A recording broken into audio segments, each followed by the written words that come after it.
ॐ अज्ञानतिमिरान्धस्य ज्ञानाञ्जनशलाकया चक्षुरुन्मिलितं येन तस्मै श्रीगुरवे नमः। वन्देऽहं श्रीगुरो श्रीयुत्पदकमलं श्रीगुरून् वैष्णवांश्च श्रीरूपं साग्रजातं सहगण रघुनाथान्वितं तं सजीवम् साद्वैतं सावधूतं परिजनसहितं कृष्ण चैतन्यदेवं श्रीराधा कृष्णपादान् सहगण ललिता श्रीविशाखान्वितांश्च तमादिदेवं करुणानिधानं तमालवर्णं सुहितावतारम् अपार संसार समुद्र सेतुं भजामहे भागवत स्वरूपम्।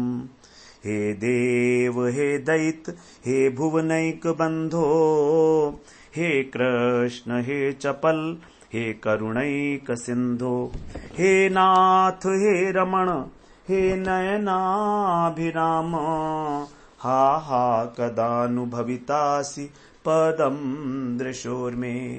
श्री कृष्ण चैतन्य प्रभो नित्यानंद श्री अद्वैत गदाधर शिवसादि गौर भक्त वृंद। हरे कृष्ण कृष्ण कृष्ण हरे हरे हरे राम राम राम हरे हरे। हरे कृष्णा। सर्वप्रथम मैं अपने गुरुपाद पद्म ओम विष्णुपाद अष्टोत्तर शत श्री श्रीमद् भक्ति वेदांत माधव गोस्वामी महाराज के चरण कमलों में अनंत कोटि दंडवत प्रणाम ज्ञापन करता हूं। हम लोग श्रीमद् भागवत पुराण में दशम स्कंद का श्रवण कर रहे हैं। उसका प्रथम अध्याय हम लोगों ने श्रवण किया किस प्रकार से परीक्षित महाराज ने 6 प्रश्न पूछे हैं सुखदेव जी से, और उन 6 प्रश्नों का अत्यंत आदर पूर्वक और उनका समादर करते हुए सुखदेव जी महाराज कह रहे हैं कि तुमने जो प्रश्न किया है लीला संबंधी भगवान की, यह अत्यंत उत्तम प्रश्न है, क्योंकि तुम्हारी बुद्धि निश्चित रूप से शुद्ध हो गई है, तुम्हारा मन शुद्ध हो गया है और तुम्हारे मन के अंदर कृष्ण लीला को श्रवण करने के प्रति एक स्वाभाविक प्रीति उत्पन्न हो गई है। इसीलिए ये जो अब कथाएं हैं ये मैं अब तुमको सुनाऊंगा और अत्यंत आदरणीय है। तुम्हारा ये प्रश्न अत्यंत सुंदर है और राजऋषि सत्तम कह के उनको संबोधन कर रहे हैं कि जिस प्रकार से तुमने मुझसे प्रश्न किया है उस प्रकार से ही मैं भी अब भगवान की कथाओं का गान करके और स्वयं को धन्य अनुभव करूंगा। इसीलिए कहा कि तुम राजऋषि सत्तम हो, क्योंकि तुमने मुझे इस प्रकार का एक अवसर दिया है कि मेरे जो हृदय के स्वामी हैं कृष्ण, उनकी कथाओं का मैं अब गान करूंगा। यहां पर इस प्रकार से अब 16वें श्लोक में कह रहे हैं, वासुदेव कथा प्रश्न पुरुषां स्त्रीन पुनाति वक्तारं प्रक्षकं श्रोतिंस तत्पाद सलिलम यथा। भगवान की कथाओं का ही जो महिमा का गान किया जा रहा है यहाँ पर कि कैसी हैं कथाएं, क्योंकि कथा में उतरने से पहले हमको कथा की महिमा का ज्ञान नहीं होगा तो उसका आनंद नहीं आएगा, उसका रस भी नहीं मिलेगा और उसकी हमें कृपा भी नहीं मिलेगी। हम यहाँ पर भागवत का श्रवण कर रहे हैं भागवत की कृपा प्राप्त करने के लिए, क्योंकि भागवत भगवान का साक्षात शब्दमय अवतार है। दशम स्कंद तो भगवान का प्रफुल्लित मुख कमल है, अर्थात भगवान जो है मंद मंद हास्य मुस्कान युक्त जो भगवान का मुख कमल है वही दशम स्कंद है। तो दशम स्कंद के माध्यम से यदि भगवान की जो मधुर मुस्कान है वो और उनकी जो चितवन है, यदि वो चितवन हमारे ऊपर कटाक्ष हो जाए, किसी प्रकार से हम उसके कृपा कटाक्ष भाजन बन जाएं, तो हमारा कल्याण ही कल्याण है। इसीलिए इस कथा की महिमा को जानना अत्यंत अनिवार्य है। यही बात कही जा रही है। यथा तत् पाद सलिलम, जैसे तत् माने उनका, किनका? भगवान का, जो कृष्ण है उनका ही जैसे पाद सलिलम, उनके चरणों का जो चरणामृत है वो अर्थात गंगा जी, जैसे उनका चरणोदक तीनों लोगों को पावन करने वाला है। गंगा जी का विशेष जो है ये विशेषता है कि वो तीनों लोगों को पावन करने वाली है। उसी प्रकार से वासुदेव कथा प्रश्न, जो वासुदेव की कथा से संबंधी प्रश्न हैं वे क्या करते हैं? वक्तारम अर्थात वक्ता को, नंबर 1। नंबर 2 पृच्छकम, प्रश्नकर्ता को, और नंबर 3 श्रोतिन, श्रोताओं को भी। तीन पुरुषान, तीनों पुरुषों की ही माने निश्चित रूप से ही पवित्र करते हैं। बड़ी सुंदर बात ये बताई है। तो जिस प्रकार से गंगा जल हमको पवित्र करता है, तो गंगा जल जो हमको प्रदान करता है, गंगा जल जो पीता है, और गंगा जल पीने वाले के जो सहयोगी हैं, जो उसके साथ के लोग हैं, उनको भी पवित्र कर देता है। ये गंगा जल की विशेषता है। उसी प्रकार से ये कथा में जो प्रश्न कर रहा है, जो वक्ता है, और जो उसका अनुमोदन कर रहा है, जो उसका साथ दे रहा है, जो उसको सुन रहा है, वो भी तीनों को, तो वक्ता, श्रोता और प्रश्नकर्ता, तीनों को ही पवित्र करने वाली है। यद्यपि प्रश्नकर्ता जो है वो तो विशेष रूप से उसको सुन रहा है, तो कथा सबसे ज्यादा जो पवित्र करती है वो वक्ता को करती है, क्योंकि वक्ता को कथा करते करते भगवान की लीलाओं का स्मरण भी करना पड़ता है। जब तक उनके मानस पटल पर वो कथा उदित नहीं होगी, उनके शब्दों के माध्यम से व्यक्त कैसे होगी? तो पहले तो कथा मानस पटल पर आएगी, हृदय में आएगी, और उसके बाद फिर वाणी से उसका जो है उच्चारण किया जाएगा, वाणी से उसका परिवेशन किया जाएगा। तो वक्ता को सबसे अधिक पवित्र करने वाली है। उसके बाद है प्रश्नकर्ता, क्योंकि प्रश्न जो उसने पूछा है वो उसका उत्तर, अपने प्रश्न का उत्तर जो है उसको जानने के लिए अत्यंत एकाग्रता से उस उत्तर को, उस कथा को सुनेगा। और बाकी जो और श्रोता हैं वे उसको सुने ना सुने एकाग्रता पूर्वक, लेकिन उनके भी कान में तो जाएगी ही। तो कान में जाएगी तो जिसकी जितनी क्षमता है उसको उतने हिसाब से ही, उसके अनुपात में ही वो उसको पवित्र करने वाली बनेगी। तो कथा की तुलना यहां पर गंगा जल के द्वारा दी गई है। तो ये कथा सभी नर नारियों के हृदय को, चाहे स्त्री हो चाहे पुरुष हो, इससे कोई फर्क नहीं पड़ता है। तो ये केवल जिज्ञासा मात्र नहीं है प्रश्न, हम कहें कि केवल एक कौतूहल है, एक जिज्ञासाएं हैं, ऐसा नहीं है। ये प्रश्न जेन्युइनली ये उठा तब है जब उनके हृदय में प्रीति उत्पन्न हो गई है कृष्ण के प्रति। तो ये प्रश्न ही पवित्र कर देगा, फिर उसका उत्तर तो सबको करेगा ही, पवित्र करेगा ही करेगा। ये प्रश्न करना ही हमारे हृदय को पवित्र कर देता है। तो फिर प्रश्न का उत्तर पवित्र ना करे ऐसा तो बात ही नहीं है। ये तो कीमौतिक जो न्याय है हमारा, कि यदि कैमुतिक न्याय है तो उसके हिसाब से वो तो करेगा ही करेगा। जैसे गंगा के लिए कहा जाता है कि नाम लेने वाले का, गंगा का जो नाम लेता है गंगा गंगा कहता है, जो दर्शन करता है, जो स्पर्श करता है, उन सबको पवित्र करती है गंगा जी। तो उसी प्रकार से ये तो वक्ता और श्रोता, इनके बीच में होता है प्रश्नकर्ता। वक्ता और श्रोता इनके बीच में, तो वक्ता से नीचे की जो श्रेणी हुई वो है प्रश्नकर्ता, क्योंकि उसने भगवत संबंधी चरित्र प्रश्न किया है। तो प्रथम कोटि में तो हो गए वक्ता, द्वितीय कोटि हो गई प्रश्नकर्ता की, और तृतीय में हो गई श्रोता। तो भागवत में जगह जगह पर यहां परीक्षित महाराज जो है प्रश्न पूछेंगे, राजोवाच कई जगह आएगा यहां पर। तो और जहां पर सूत जी कथा कर रहे हैं वहां पर आएगा शौनक उवाच, शौनक जी भी कथा पूछेंगे। कई बार मैत्रेय उवाच भी जो आया है हम लोग श्रवण किए हैं, 3-4 अध्याय में विदुर उवाच भी है। तो जैसे प्रश्न करने से वक्ता को संतोष होता है, उसको लगता है कि हां जो मैं कह रहा हूं वो उसको कोई समझने वाला, कोई ध्यान से सुनने वाला भी है, कोई समझ भी रहा है, पूछ रहा है, तभी तो पूछेगा ना जब समझ में आएगा। तो इसलिए प्रश्नकर्ता जो है श्रोता से श्रेष्ठ है,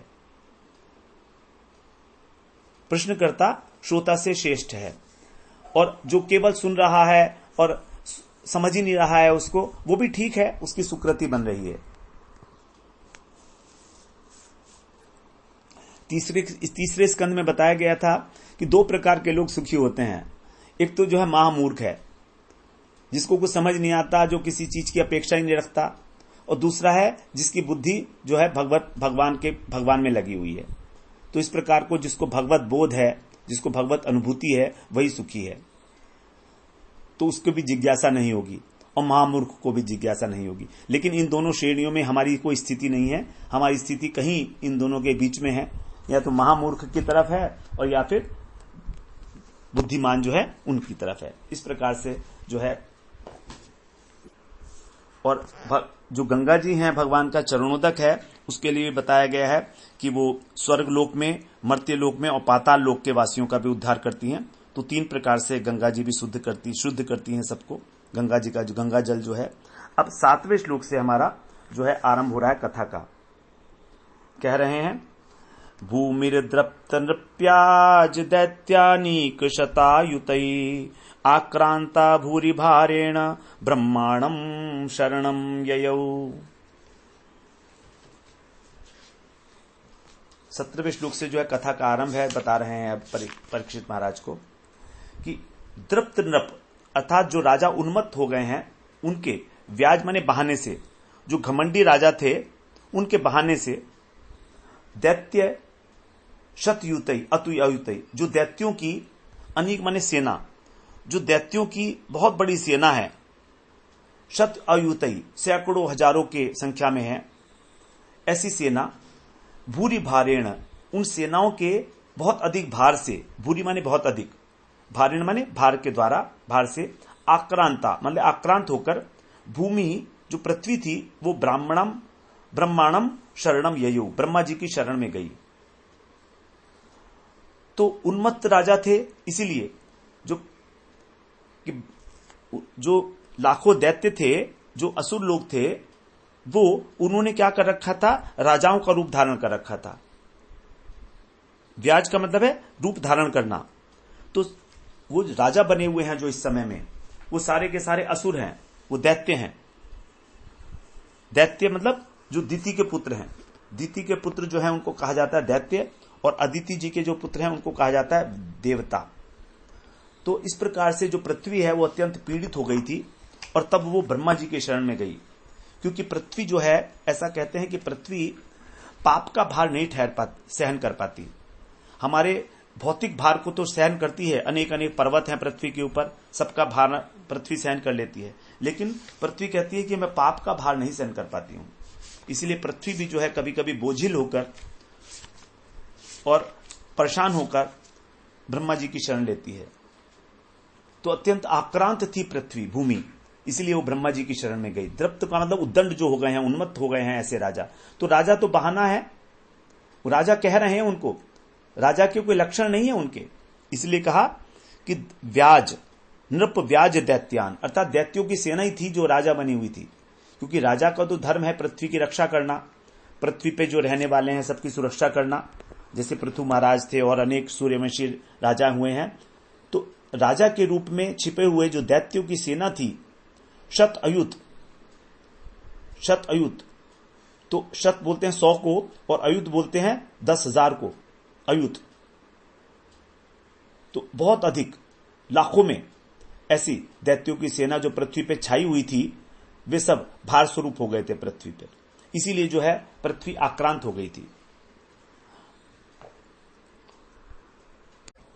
तो यहां पर बता रहे हैं कि जब पृथ्वी ब्रह्मा जी की शरण में गई, तो ब्रह्मा जी के जो स्थान हैं, 2 स्थान बताए गए हैं।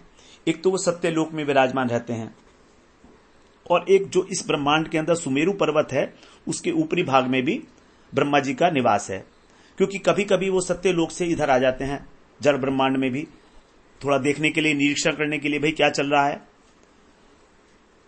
तो इस प्रकार से जो ऋषि पाराशर हैं उन्होंने बताया है कि पृथ्वी के सुमेरु पर्वत के ऊपरी भाग में मिलने गई थी वो पृथ्वी। क्योंकि यदि सत्यलोक में मिलने जाती तो बहुत समय बीतता। जैसे राजा कुकुदमी, जो हम लोगों ने श्रवण किया था, अपनी पुत्री रेवती के लिए जब वर ढूंढने गए थे ब्रह्मलोक में, सत्यलोक में, तो उनके आने जाने में ही 27 चतुर्युग बीत गए थे। तो गए तो थे वो सतयुग में, और वो भी आरंभ के सतयुग में, लेकिन फिर जब तक वहां से लौट के आए तब तक 27 चतुर्युग, क्योंकि एक मनवंतर होता है 71 चतुर्युग का, तो 71 में से 27 चतुर्युग बीत चुके थे उनके आने जाने में, इतना समय लगा था। और इसीलिए फिर जो है ब्रह्मा जी ने कहा था कि जब तुम पहुंचोगे वापस तो 27वीं चतुर्युग में बलराम जी आए हुए होंगे, और बलराम जी जो हैं उनको आप निवेदन करना अपनी कन्या को, वो इसको अपनी पत्नी बना लेंगे। तो इस प्रकार से जो है पृथ्वी वहां पर सत्यलोक में नहीं गई है, पृथ्वी जो है सुमेरु पर्वत के ऊपर ही गई है ब्रह्मा जी से प्रार्थना करने के लिए। अब आगे 18वें श्लोक में कह रहे हैं, गौर भूत्वा सुमुखी खिन्ना क्रंदन्ति करुणम विभो स्थितान्तिके तस्मै व्यसनम स्वमवोचतः। गौ भूत्वा अर्थात गाय बनकर अश्रुमुखी अपने मुख से आंसू, मुख के ऊपर उनके आंसू थे पृथ्वी के, तो आंसू बहाती हुई, मुख जिसका आंसू से भीगा हुआ है ऐसी पृथ्वी। करुणम अत्यंत दीन स्वर से क्रंदंती क्रंदन करते हुए विभो उन समर्थ के जो विभु हैं ब्रह्मा जी हैं उनके अंतिक मने समीप उपस्थित मने उपस्थित होकर तस्मय मन उनसे स्वव्यसनम अवोचत अपने कष्ट सुनाया। तो बड़े करुण स्वर से, क्योंकि पृथ्वी जो है वो गाय का रूप धारण किए हुए है, तो आंखों में आंसू भरे हुए हैं और वो रंभा रही है, गाय जैसे रंभाती है इस प्रकार से क्रंदन कर रही है, डकरा रही है। मन उसका अत्यंत खिन्न है, शरीर अत्यंत क्रश हो चुका है, आंसू बह बहकर उसके मुख पर आ रहे हैं। तो ऐसे इस स्थिति में ब्रह्मा जी के पास जाकर उसने अपनी सारी व्यथा सुनाई उनको। तो पृथ्वी देवी जो हैं वो, उनको कहा गया है ये माता का स्वरूप है। प्रथम स्कंद में बताया गाय का भी स्वरूप है, क्योंकि प्रथम स्कंद में जब हम लोगों ने श्रवण किया था वहां पर कलयुग इनको पीड़ा दे रहा था, तब ये गाय के रूप में थी, तो पृथ्वी को वहां पर भी पीड़ा दे रहा था, हम लोगों ने श्रवण किया था इस प्रकार से। तो यहां पर जो है वो अपना कष्ट बता रही हैं। कष्ट का मतलब यहां पर कहा व्यसन।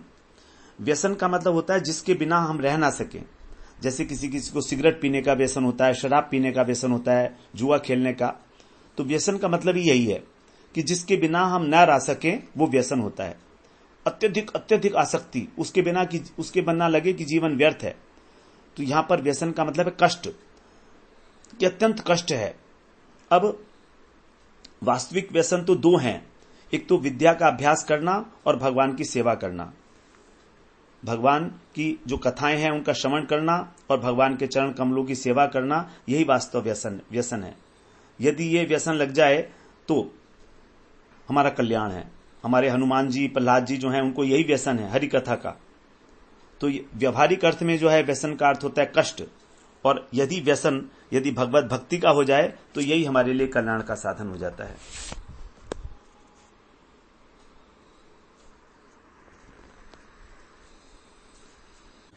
तो पृथ्वी ने पहले भी जो है गाय का रूप धारण किया था, जब परीक्षित महाराज ने जो है कलयुग को दंड दिया था, और धर्म रूपी जो बैल, वो जो कलयुग था वो गाय को पीट रहा था, और धर्म रूपी बैल को जो है एक पैर से खड़ा हुआ था वो, तो वहां पर भी बताया। और जब राजा वेन जो है उनको ऋषियों ने शाप दे दिया था तो कि तुम मर जाओगे, तो फिर मरने के बाद फिर उनकी जंघा से जो है राजा पृथु का जो है मथने से जन्म हुआ था। फिर जंघा का मंथन नहीं था, भुजाओं का मंथन था उनकी, तो भुजाओं का मंथन करके राजा पृथु का जो है जन्म हुआ था। और तब उस समय पृथ्वी ने सारे जितने भी अन्न थे वो अपने गर्भ में छिपा लिए थे राजा वेन की दुष्टता के कारण। तो पृथु महाराज को क्रोध आया था पृथ्वी के ऊपर, तो पृथ्वी ने तब भी गाय का रूप धारण किया था। तब उससे कहा था कि आप हल चलाओ और मैं सारे उन अन्न जो है उगल दूंगी। इस प्रकार हम देखते हैं कि पृथ्वी ने 3 बार जो है गाय का रूप धारण किया है। तो पहली बार तो जब परीक्षित महाराज ने कलयुग को दंड दिया, फिर जब कंस के अत्याचार बढ़ गए यहां पर ही, और तीसरी बार पृथु महाराज को जब क्रोध आया था। तो इस प्रकार से 3 बार जो है पृथ्वी ने जो है गाय का रूप धारण किया है। और गाय रूपी जो है गाय ही वो है। तो इस प्रकार से, क्योंकि दुबली पतली गाय को देखकर जो है हृदय भी द्रवित हो जाता है, इसलिए तो पृथ्वी ने गाय का रूप धारण किया। और गाय भी माता है और पृथ्वी भी माता है, इस प्रकार से भी इनकी साम्यता देखी जाती है। इसलिए अब आगे कह रहे हैं 19वें श्लोक में, ब्रह्मा तदुपधार्याथ सह देवैस्तया सह जगाम सत्रिनयन स्थिरम क्षीर पयो निधे। जब इस प्रकार से वो पृथ्वी ब्रह्मा के पास गई तो ब्रह्मा तदा उपधार्याथ, तब ब्रह्मा जो है वो उपधार्या मतलब गए, अथ माने उसके बाद, सह माने साथ में, देवई देवताओं के साथ, तया सह उसको भी साथ में लेकर। तो ब्रह्मा जी तया सह मतलब उसके साथ और अन्य देवताओं के साथ जो है गए, कहां पर, जगाम माने गए, कहां पर गए? क्षीर पयोनिधे, अर्थात जो क्षीर सागर था उसके तीर के पास। और सत्रिनयन, माने सहित, त्रिनयन जो तीन नयनों वाले हैं, अर्थात त्रिनेत्र शंकर जी के साथ। और देवई सह, देवताओं के साथ।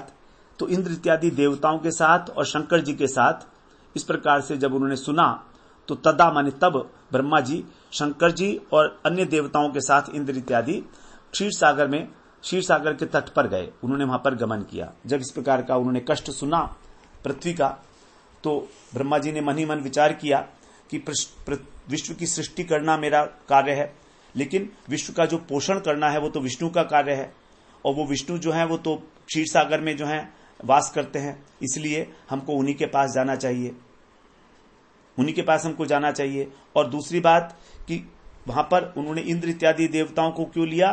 क्योंकि इंद्र भी जो है पालन करने का उनका भी कर्तव्य है, तो इसलिए उन्होंने इंद्र को साथ में ले लिया। क्योंकि हो सकता है भगवान जो है सबसे पहले इंद्र को आज्ञा दे दें कि तुम जो है पृथ्वी का इस प्रकार से पालन करो। मतलब दो यहां पर कार्य है, एक तो पृथ्वी का पालन करना और दैत्यों का संहार करना। तो पृथ्वी का पालन करने के लिए उन्होंने इंद्र को साथ ले लिया कि हो सकता है भगवान कहें कि इंद्र में अपनी शक्ति संचरित कर रहे हैं कि जाओ तुम करो। और रुद्र को भी साथ में ले लिया, कृष्ण शंकर को दैत्यों का संहार करना है तो इनको भी आदेश दे सकते हैं। इसीलिए ब्रह्मा जी ने इंद्र इत्यादि देवताओं को और शिव जी को दोनों को साथ लेकर फिर वो क्षीर सागर के तट पर उपस्थित हुए भगवान की सेवा में। दूसरी बात, ब्रह्मा जी ने यह भी सोचा होगा कि जो शिव हैं वो विष्णु के मुझसे अधिक प्रिय हैं, तो जब विष्णु इनको दर्शन देने के लिए आएंगे तो उनके मैं भी दर्शन कर लूंगा। और उस दूसरे देवता भी प्रसन्न हो गए कि चलो हमें भी भगवान के दर्शन करने के लिए मिलेंगे, साथ में वो जा रहे हैं।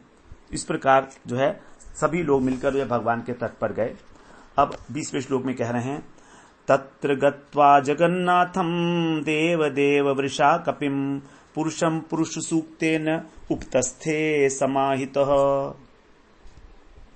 वहां पर कह रहे हैं तत्र माने क्षीर सागर के तट पर, गत्वा माने उपस्थित होकर, ब्रह्मा जी समाहित माने एकाग्र चित्त से भगवान के चरणों में एकाग्र चित्त से। कैसे भगवान? जो जगन्नाथ हैं, जगत के पालक हैं, जगत के स्वामी हैं, और देवताओं के भी देव देवम ऐसे। और वृषा कपिम माने जो भी शरणागत हैं उनको, उनके मनोरथ को पूर्ण करने वाले। तो भगवान के लिए कहा गया है यहां पर कि वो कैसे हैं?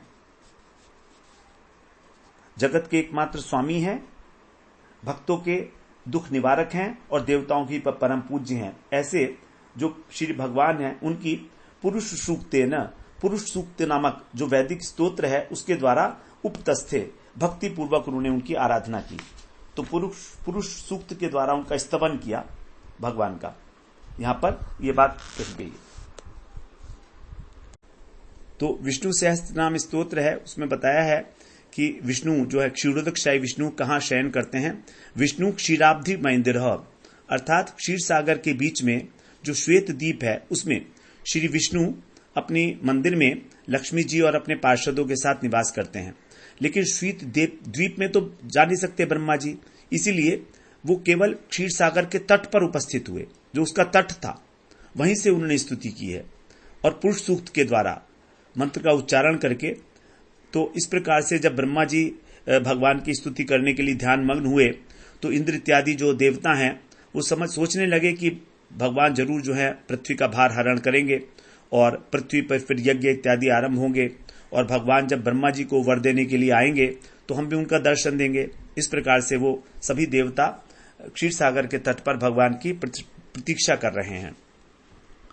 अब आगे 21वें श्लोक में कह रहे हैं, गिरम समाधौ गगने समीरिताम निशम्य वेधास्त्रिदशानुवाच गाम पौरुषिं मे शृणुतामरः पुनर्विधीयतामाशु तथैव माचिरम्।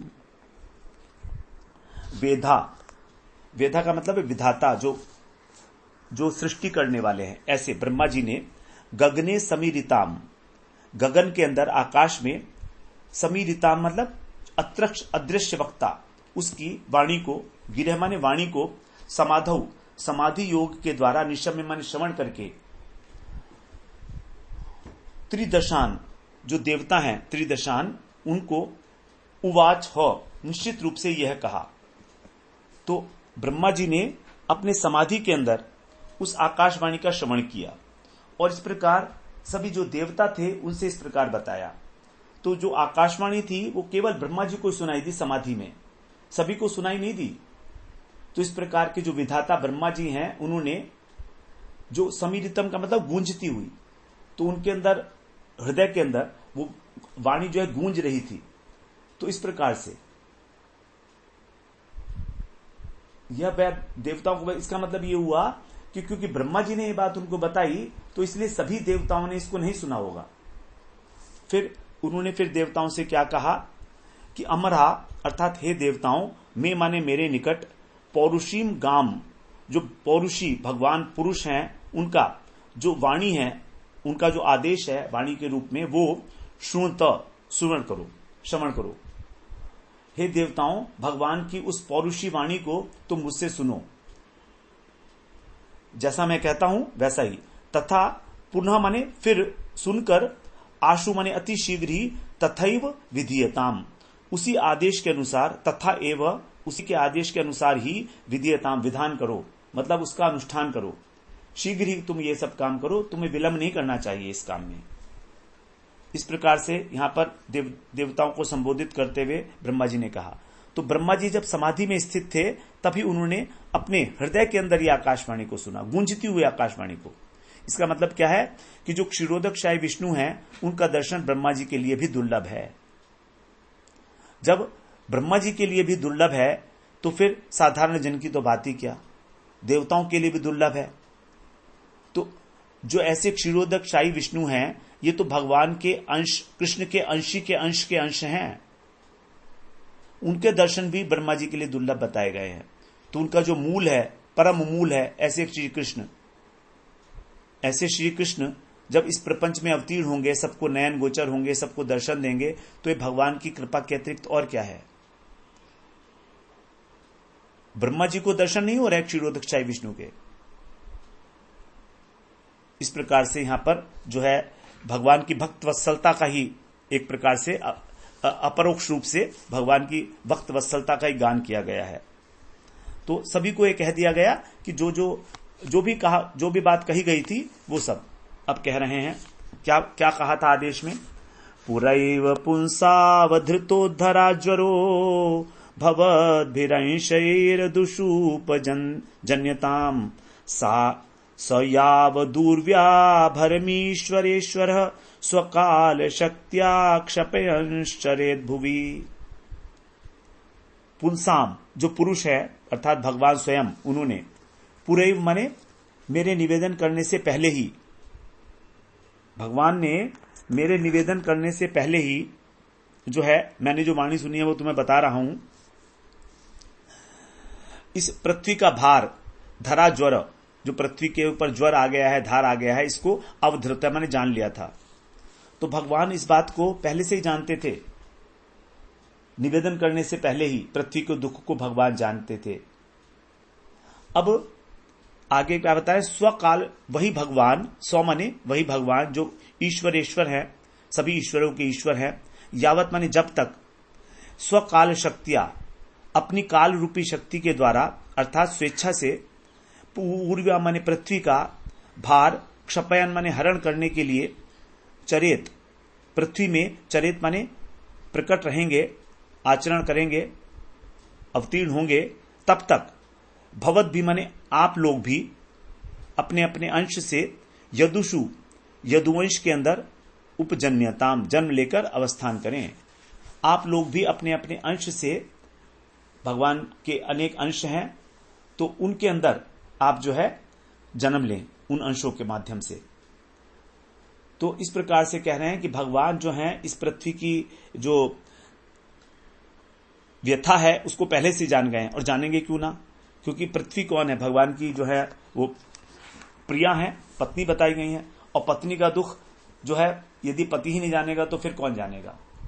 तो इस प्रकार से भगवान पहले से जानते हैं इस पृथ्वी की घटना, तो जो भी सुना था वो भगवान जो ब्रह्मा जी अपने सब देवताओं से बता रहे हैं कि जब तक भगवान नहीं आए तब तक तुम उससे पहले ही जो है ग्रहण कर लो अपना अपना स्थान।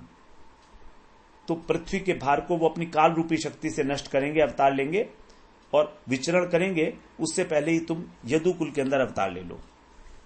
ये भगवान ने कहा कि जो कहा यहां पर कहा पुंसाम, पुंसाम का अर्थ है जो स्वयं श्री कृष्ण है वे आएंगे, वे स्वयं आविर्भूत होंगे। इस प्रकार से, और अवतरित का मतलब है जान लिया है उन्होंने।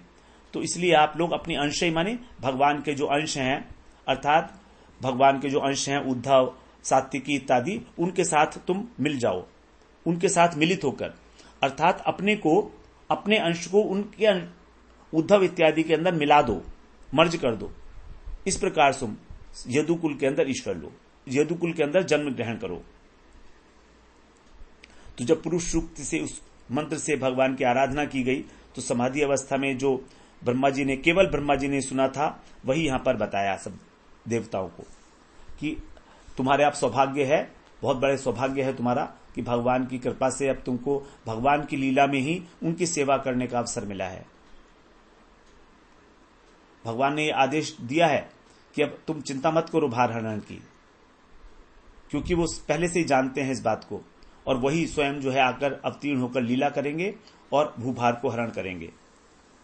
तो इसलिए तुम पार्षदों के अंदर जाकर उनके वंश में जन्म ग्रहण करके सेवा करोगे।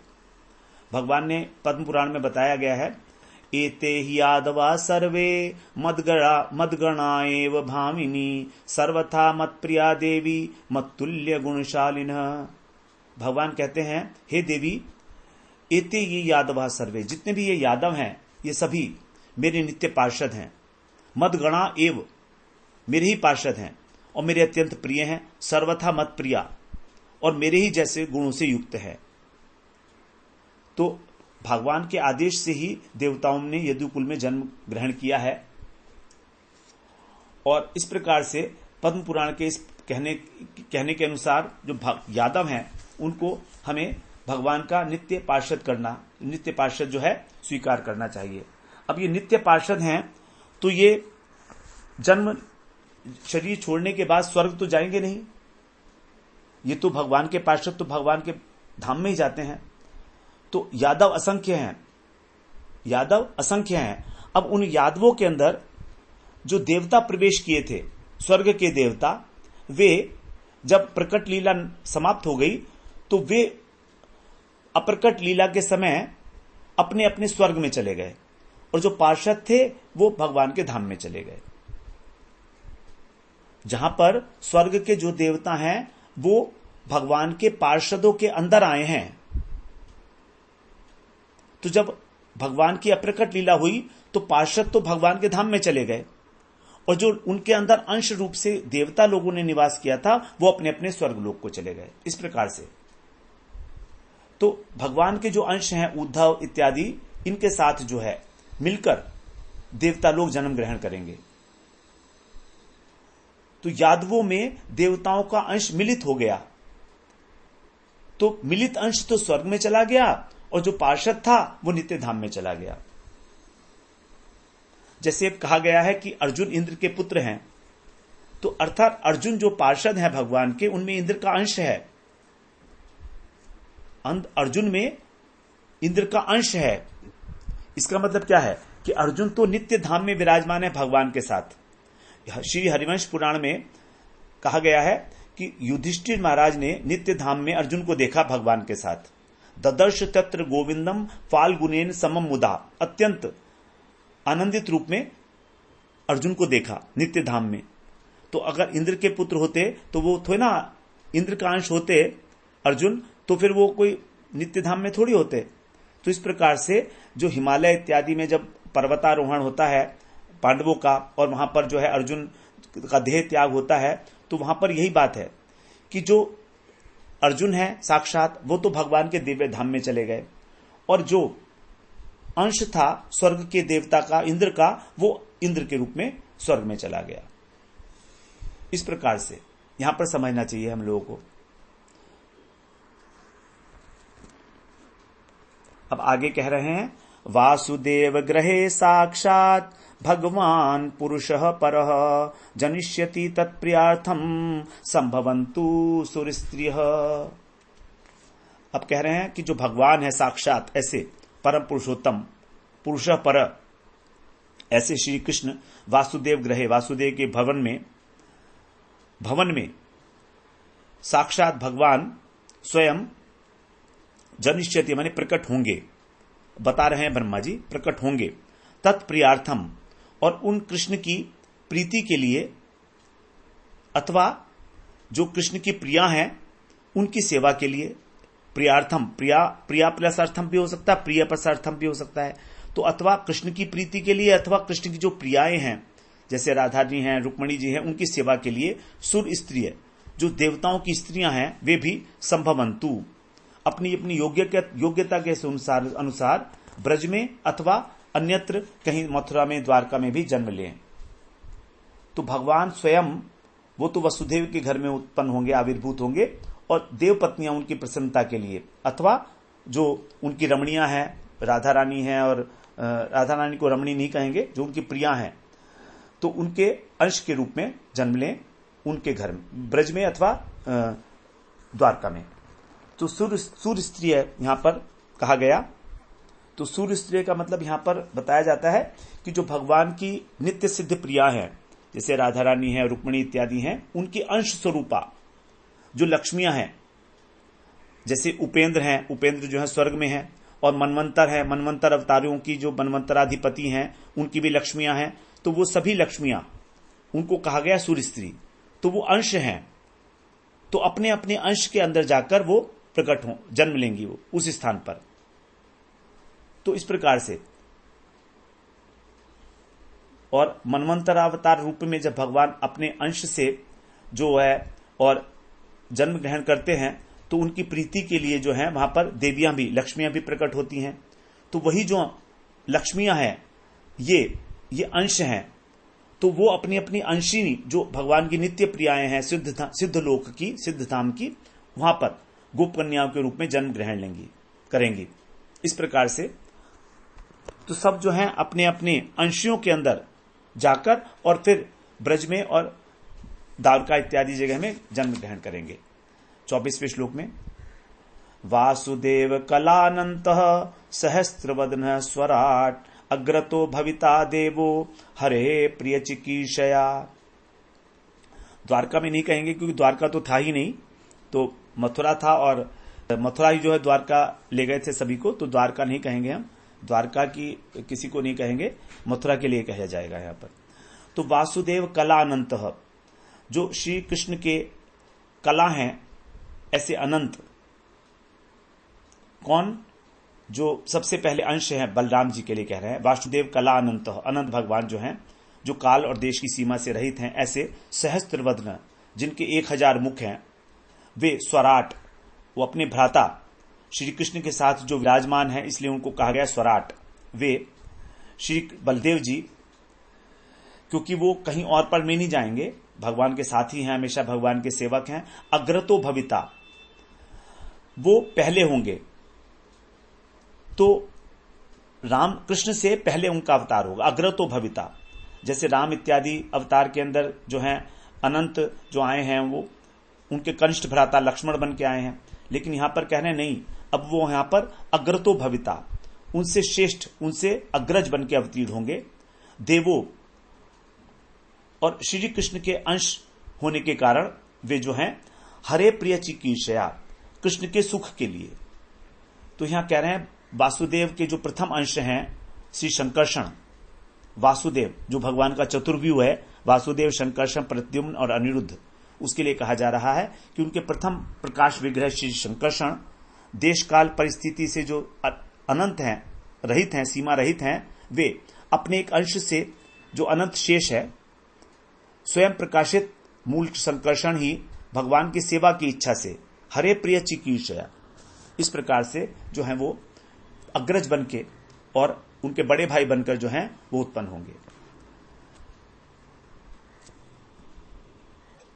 इस श्लोक की चर्चा हम लोग फिर अगले सत्र में करते हैं। वाञ्छाकल्पतरुभ्यश्च कृपा सिन्धुभ्य एव च पतितानां पावनेभ्यो वैष्णवेभ्यो नमो नमः।